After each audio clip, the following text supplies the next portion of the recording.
Antes de eu falar do confronto Bolsonaro e Marina, eu vou falar um pouco das partes que mais me chamaram a atenção nesse debate. Esse debate da Rede TV foi o melhorzinho até agora. E isso somando com as sabatinas que rolaram nos outros canais. Porque até agora só tem rolado jornalista comunista despreparado, incompetente e sem imparcialidade nenhuma. E a sabatina com Bolsonaro na Globo e com a Miriam Leitão recebendo o santo entrou pra história. Então se a Globo fez isso, eu esperava algo muito pior da Rede TV. Eu sinceramente pensei que ia rolar um debate no estilo super pop. Mas que bom que não foi assim. Muito diferente da Band, que fez um debate de 4 horas, a Rede TV fez um debate de 2 horas e meia. E só o primeiro bloco da Rede TV já rendeu muito mais do que as 4 horas da Band. Esse debate foi conduzido de uma forma bem melhor. Os candidatos que se confrontavam iam para o centro do palco e isso foi muito maneiro. Mas eu não posso de jeito nenhum falar que a Rede TV não foi tendenciosa. Eles prepararam um púlpito para o bandido do Lula. E eles só retiraram porque alguns dos candidatos reclamaram. Aí, para não arrumar confusão, acabaram tirando. Mesmo sabendo que o Lula não iria porque ele estava preso num outro compromisso. Eu não vou falar sobre tudo aqui, eu vou falar só dos pontos que me chamaram mais atenção. E eu vou começar com Álvaro Dias, que já começou o discurso muito bem falando sobre o púlpito que colocaram para o Lula.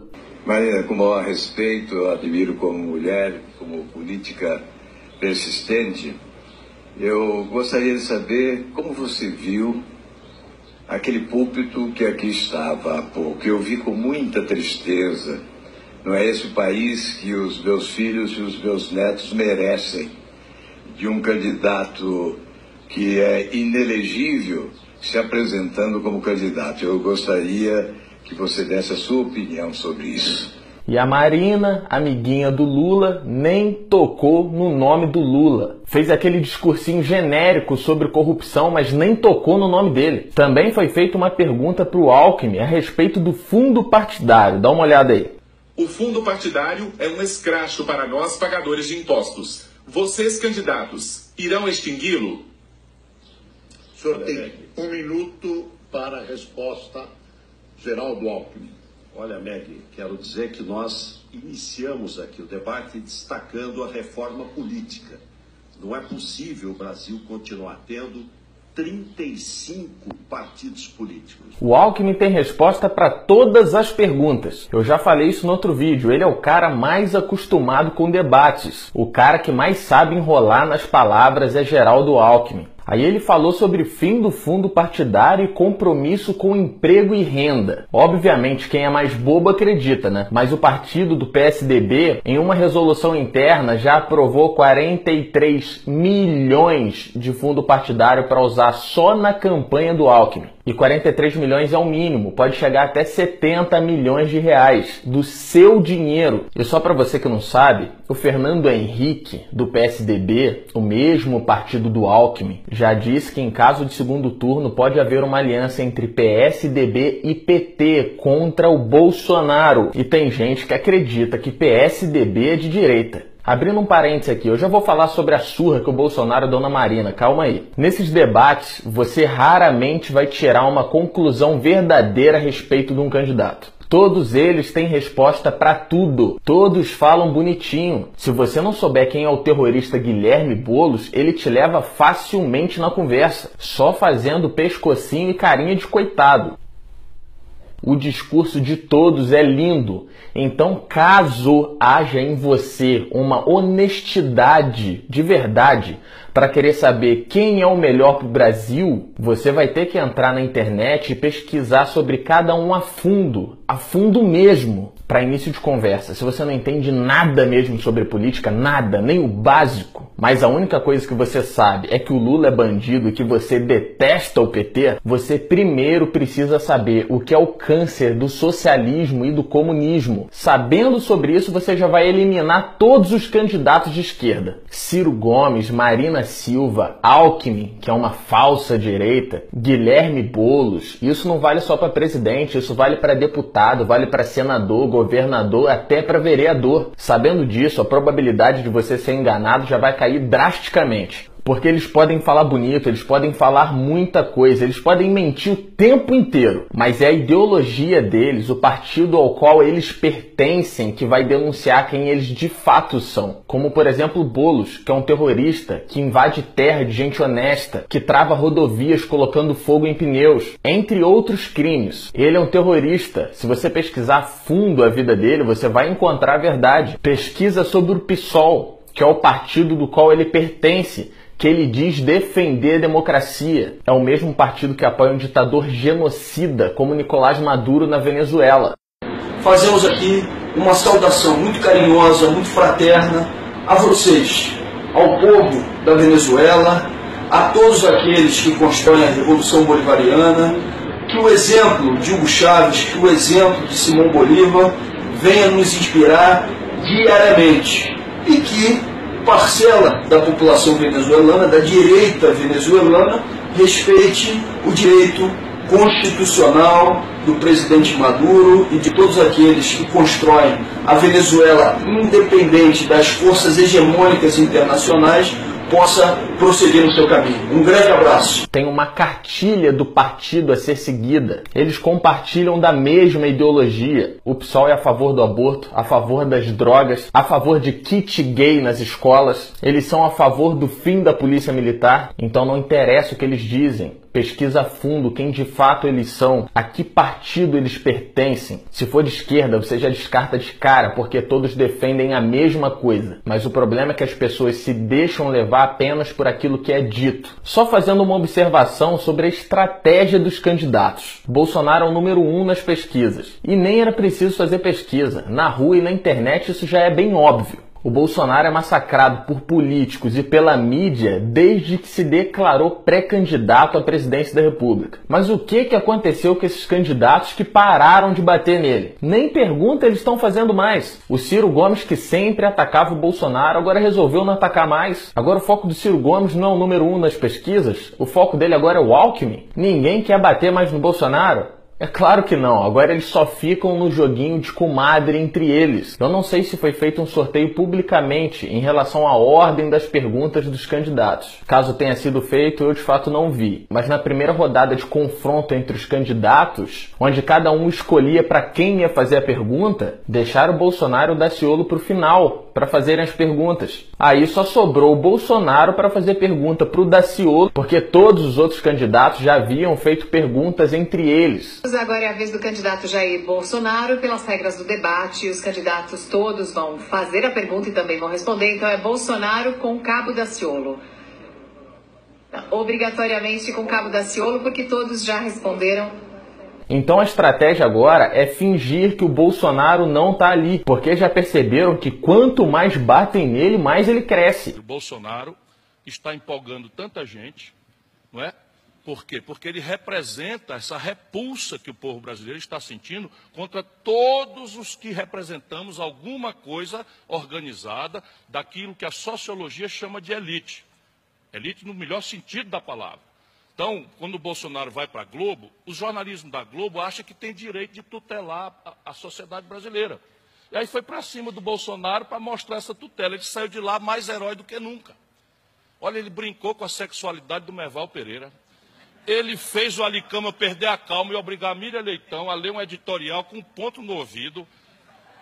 Ele chamou o camarote de imoral, porque o camarote evade-se fiscalmente de pagar imposto de renda. Então, ou nós abrimos mão das nossas pseudo-convicções que estão nos levando para o desastre e damos um passinho para trás para compreender que o Brasil precisa pensar, refletir. Porque daqui a pouco até Ciro Gomes vai votar no Bolsonaro. Agora, por falar na pergunta que o Bolsonaro fez para o Daciolo, se percebe claramente a honestidade e o respeito de um lado e a falta de honestidade e a falta de respeito de outro. Não, eu prefiro ter um debate produtivo aqui com o Daciolo. Prezado Cabo Daciolo, eu conheço há algum tempo, cabo do nosso Corpo de Bombeiro Militar do Rio de Janeiro. Meu filho também te conhece há muito tempo. E parece que está na moda aqui no Brasil discutir aí a liberação das drogas e o aborto. Uma candidata há pouco disse que preferia um plebiscito para decidir esse assunto, apesar de ela ser evangélica. E o aborto, né, é uma coisa que aflige a todos aqueles que amam e respeitam a vida. Você é favorável ou contrário a essas questões? Militar, eu o conheço e o meu filho conhece. O Daciolo sempre curtiu o Bolsonaro. Quando o Bolsonaro direciona a pergunta para o Daciolo, ele não ataca o Daciolo. Ele fez uma pergunta do qual ele já sabia da resposta. Essa pergunta sobre aborto e drogas foi só para levantar a questão e jogar para cima dos outros. Tanto que ele deu uma cutucada na Marina. E o Daciolo respondeu muito bem sobre essa pergunta. Eu sou contra a liberação do aborto, sou contra a liberação das drogas no Brasil. E um homem e uma mulher de Deus, independente de religião, a sua palavra tem que ser sim, sim e não, não. A palavra de Deus nos revela, nos ensina, para todos que estão aqui, para todos que estão nos ouvindo, que antes de você ser gerado no ventre da sua mãe, você já foi um escolhido. Antes de você nascer, você já estava separado. Então eu sou totalmente contra ao aborto e sou contra a liberação da droga no nosso país. E a Marina, que se diz cristã, deveria saber muito bem o que o Daciolo falou. Mas quando eu falo da falta de honestidade de um lado, eu tô falando a respeito do Daciolo. Quando o Daciolo vai atacar todos a respeito de corrupção, ele coloca o Bolsonaro junto com o todo, como se o Bolsonaro fosse amiguinho de todos e fizesse parte da farsa. E por mais que você não goste do Bolsonaro, você sabe muito bem que isso não é verdade. Tanto que todo o sistema, toda a mídia e todos os políticos são contra o Bolsonaro. Então, Daciolo, não precisa disso, ainda mais como cristão. Mas o que o Daciolo quer fazer com isso é pegar uma parte dos eleitores do Bolsonaro, que são cristãos. E como ele quer parte dos eleitores do Bolsonaro, ele acaba colocando o Bolsonaro junto do montante sem se importar nem um pouco. Romanos 13:7, você deve dar a cada um aquilo que é devido. Se honra, honra. Então, quando o Bolsonaro vai falar do Daciolo, ele dá essa honra. Mas o Daciolo não faz o mesmo. E isso é uma completa falta de honestidade. A intenção do Daciolo é dividir. Eu não estou falando que ele é um cavalo de Troia implantado pela esquerda. Eu não estou falando nada disso. Eu estou falando que ele precisa dividir esse povo cristão porque essa é a fatia dele do eleitorado. Tem muitos outros pontos que eu queria abordar, mas para o vídeo não ficar muito grande, vamos logo para o Bolsonaro versus Marina. Sou mulher, mãe de 4 filhos, casada e mulher negra. Tanto faz se você é negra ou branca, a gente quer saber de proposta. Quando o Bolsonaro teve a oportunidade de fazer a pergunta, aí o Coliseu pegou fogo. Senhora Marina Silva, armamento. Eu sou favorável que o cidadão de bem tenha posse de arma de fogo. A senhora concorda com isso ou não? Não. Antes eu queria te dizer uma coisa, Bolsonaro.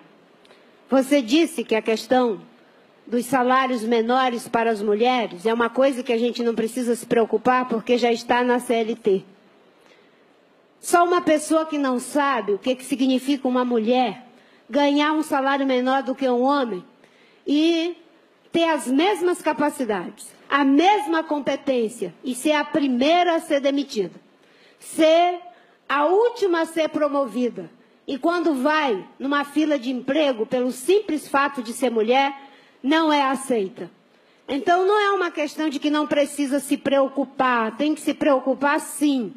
Ele perguntou sobre arma de fogo e ela foi bem objetiva. Não. Depois começou com um discurso esquerdista dela de minoria. Bem clichê de esquerda. Eu nasci em Bangu, mas praticamente cresci em Resende, interior do Rio de Janeiro. Resende fica entre Rio e São Paulo. E por questão estratégica, por questão logística, as empresas se instalam nessa região. Volkswagen, Michelin, Peugeot, Votorantim, Nissan, Hyundai, Land Rover e mais um monte. E eu já trabalhei, já rodei turno em algumas delas. O que mais tem lá dentro, nos cargos altos, nos cargos de chefia, nos cargos de RH, são mulheres. A maioria dos homens ralam na linha de produção. E ainda assim tem muitas mulheres que trabalham pesado na linha de produção. Os salários entre os homens e as mulheres são iguais, de acordo com os cargos. Já trabalhei com muita mulher no mesmo cargo que eu e nunca vi essa diferença de valor. No comércio da região, a maioria dos funcionários são mulheres. Loja de rua, loja de shopping, a maioria dos funcionários são mulheres. A maioria das lojas não contratam homens. Nos postos de gasolina, a maioria são mulheres. Então esse tipo de discurso é para dividir, para colocar homens contra mulheres. E dividir é típico de esquerda. Candidato. Temos aqui uma evangélica que defende um plebiscito para aborto e para maconha. E quer agora defender a mulher. Você não sabe o que é uma mulher, Marina, que tem um filho jogado no mundo das drogas. Você não sabe o que é isso para você defender um plebiscito nesse sentido. Eu defendo a mulher, inclusive, eu defendo a castração química para estupradores. Você não pode me interromper. Você não pode, a senhora não pode me interromper. A senhora não pode me interromper. Só um minuto, candidato. E no tocante à arma de fogo, eu defendo sim que a mulher, inclusive, caso queira, a mulher de bem, a mulher preparada, que tenha a posse de uma arma de fogo dentro de casa para se defender, se assim ela o desejar. Aí ela tenta interromper, né? Acusa o Bolsonaro de querer ganhar no grito, mas ela não tem autocontrole. Para você que pensa que a Marina é cristã de verdade, deixa eu te falar. O vice dela é o Eduardo Jorge. Eduardo Jorge é a favor da legalização das drogas e do aborto. E a dona Marina também. Quando ela fala de armas, ela fala não. Quando ela fala de drogas, quando ela fala de aborto, ela fala que tem que ser discutido. Aí ela veio com o papo do Bolsonaro ter feito sinal de arma na mão da menininha. Aí a esquerda, uhul! Você acha que pode resolver tudo no grito, na violência? Nós somos mães. Nós educamos os nossos filhos. A coisa que uma mãe mais quer é ver um filho ser educado para ser um cidadão de bem. E você fica ensinando para o nosso jovem que tem que resolver as coisas na base do grito, Bolsonaro. Você é um deputado, você é pai de família. Você um dia desses pegou a mãozinha de uma criança e ensinou como é que se faz para atirar. Você sabe o que a Bíblia diz sobre ensinar uma criança? Ensina a criança no caminho em que deve andar. E até quando for grande, não se desviará do caminho. É esse o ensinamento que você quer dar ao povo brasileiro? Eu tenho um vídeo inteiro falando sobre armas, então não vou entrar no mérito da questão. Se você quiser, é só você clicar no link na descrição. E não precisa ir muito longe, o Uruguai é o país mais armado da América Latina, mas também é o mais seguro e o mais pacífico. Explica isso pra mim, inteligente. O Bolsonaro é um militar. Uma arma na mão dele significa segurança, e esse é o símbolo na mão da menininha. A esquerda sempre demoniza as armas, porque eles gostam de ter o controle sobre a vida das pessoas. Enquanto isso, o vagabundo está armado até os dentes e nós, população, a gente morre por causa de um celular. A esquerda da Marina, do Boulos, do Ciro e companhia, eles se escandalizam com uma criança fazendo sinal de arma com as mãos. Mas não se escandalizam nem um pouco quando tem criança pelada com um marmanjo dentro de museu. São a favor de kit gay nas escolas, são a favor do seu filho sendo recrutado pelo tráfico, porque eles são a favor das drogas. Aí no fim a irmã Marina resolveu usar a Bíblia. A cristã de esquerda, que é a favor de tudo que não presta, resolveu usar a Bíblia. Aí o Boulos falou, isso aí Marina, colocou o Bolsonaro no lugar dele. A esquerda adora passar vergonha e ainda achar que saiu por cima. Mas já que a Marina usou a Bíblia, a gente vai usar a Bíblia também. Êxodo 22:2. Se o ladrão for achado roubando e for ferido e morrer, aquele que o feriu não é culpado pelo seu sangue. Esse é o seu direito de se defender e defender aquilo que é seu, defender a sua propriedade. Direito de matar um vagabundo se for preciso. É assim que é nos Estados Unidos. João 18:10. Pedro tinha uma espada, desembaiou e cortou a orelha do soldado Malco. Esse episódio aconteceu quando os soldados foram prender Jesus no Getsêmani. Pedro já andava com Jesus há 3 anos. E Pedro tinha uma espada. Naquela época não existia arma de fogo. Espada era como se fosse uma metralhadora. Naquela ocasião, Cristo rejeitou a ação de Pedro. Mas ele rejeitou a ação de Pedro porque era destino dele ser preso. Era destino dele morrer. Ele não rejeitou Pedro por estar com uma espada. Ele já estava há 3 anos com Jesus. E se você tentar usar o mandamento não matarás, é sinal de que você precisa estudar mesmo. O termo em hebraico usado para a palavra matar e assassinar são diferentes. Matar é usado quando se trata de um acidente, quando você mata sem intenção de fazer isso. E em Deuteronômio 19:5, Moisés dá um exemplo a respeito disso. Diz que se 2 saírem para cortar lenha, e no caso de um levantar o machado e o ferro sair e acertar o outro e acabar matando o outro, ele não tem culpa sobre aquele sangue, foi um acidente. E o termo usado no 5º mandamento é o assassinar. quando você faz um crime premeditado, quando há intenção premeditada de tirar a vida de outro, quando você tira a vida de um inocente. Matar é quando você está tentando defender a você e a sua família. E isso é um direito seu, que o Lula tirou em 2005. E o assassinar, que é usado no 5º mandamento, é o que a Marina Silva defende: o aborto. Tirar a vida de um inocente. Isso sim é assassinar. Muito obrigado a você que viu o vídeo até agora. Muito obrigado a você que compartilha esses vídeos. Eu quero agradecer de coração a você que apoia o canal, a você que financia esse canal, a você que tem amor por esse projeto. Muito obrigado mesmo, de coração. Deus abençoe sua vida, porque você tem abençoado a minha. Compartilhe essa mensagem, curta a página, se inscreva no canal e até a próxima.